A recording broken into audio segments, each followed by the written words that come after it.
Here are 5 marriage counseling questions that you can start answering right now. Working through marriage counseling is a way to get to the root of the problems in your relationship. And here, I'm going to give you 5 key questions to sort of get you started on reviving your troubled marriage. So think back to when you were getting married, enjoying all the planning and the preparations, and think about how special that day was, that day that you got married. Everyone was smiling and just rejoicing over your relationship. You had on the perfect clothes, the beautiful wedding cake. Maybe there were nice speeches, and now all this time has passed and your relationship, it may feel stale and cold by comparison. And it's possible that you or your partner are sort of tempted to move on, maybe find new love, or even, engage in an affair. There's still hope, though. If you get to this dark place, you can still rebuild, and marriage counseling, it is a great start. So if you're unfamiliar, what is marriage counseling? Typically, it's undertaken as a couple, with a therapist or in a group setting. And there are also retreats and weekend courses available that are a little more expensive.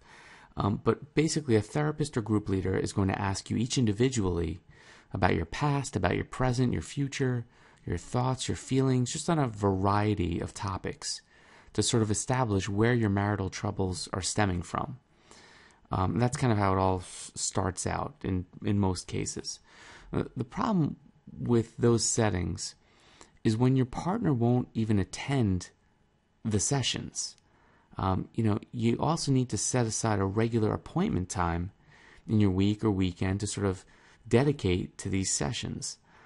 So for some, it can feel a little cold and technical. And marriage counseling by no means is a quick fix either. Working through questions at home over a period of time, you really can yield actually much better results because you're organically working it out between each other. Now, there is a lot of homework involved when you go this route, and usually it's in the form of actionable exercises, and it does take quite a bit of patience, just a warning. And you have to incorporate these processes into your life. So here are 5 of the most common marriage counseling questions central to fixing your marital issues. So the first one is, what do you both want to gain from the marriage counseling? And then your past, present, and future, how do you feel that they affect you now? And then, of course, are there children involved in your relationship, and how is that affecting your relationship? You should ask yourselves, have either of you been tempted to cheat or have an affair? And finally, do you understand your partner's needs and wants? And at the heart of all of these questions is communication. Communication, positive talking, and what I call active listening through reflection. They're going to save your marriage. So on a piece of paper, write out these 5 marriage counseling questions and make sure you leave a large space between each one. And decide, what do you want to gain? You're here, you're watching this video. What do you want to happen from marriage counseling?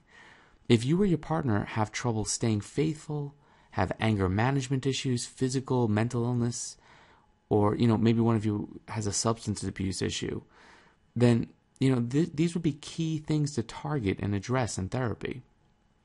And working out where these issues stem from in their personality and addressing those issues through analysis and support are really crucial.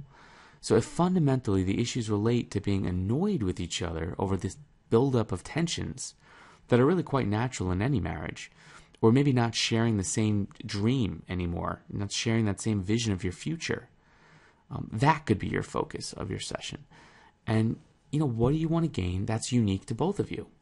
So make a few notes about what you want to gain, and if you're approaching these questions alone, what do you think your partner wants next?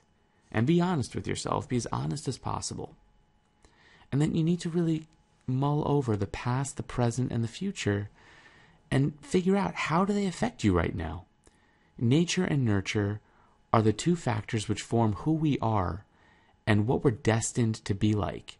So how we think and feel, it's driven by our inherent nature and by experiences that we've had, both good and bad. And a person who never saw any physical contact between their parents, they may have issues with intimacy.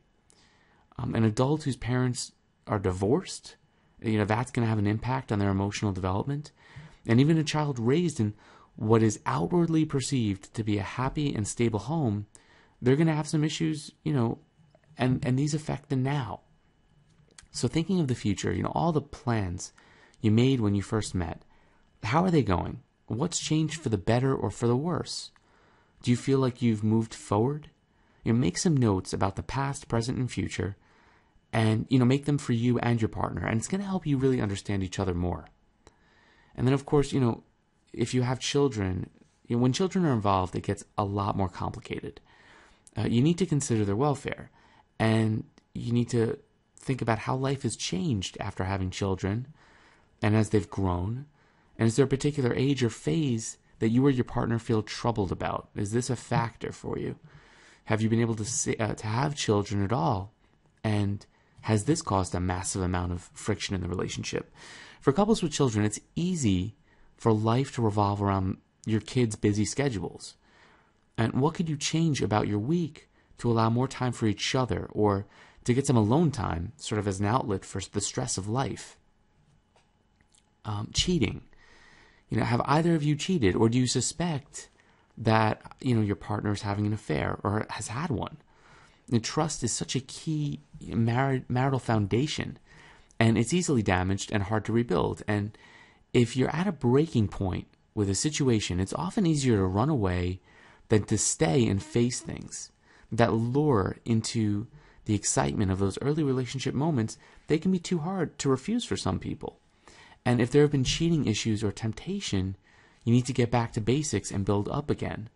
Make a note of how you both feel about, the incident or cheating in general, or any encounters, maybe you've had. And be honest. This is about getting back to rebuild your marriage from the roots up. And again, reestablishing trust, it will take some time.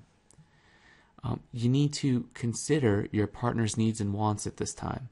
So what do you both want from the relationship? And what do you want specifically?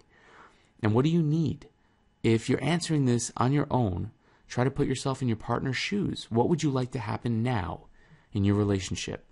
And what do you actually need to happen in your relationship to make things a success? You may have a list of other marriage counseling questions, and these don't need to be in a direct therapy situation. You could choose to write your own additional questions on this piece of paper and work through them on your own. Ideally, though, these issues are best addressed together.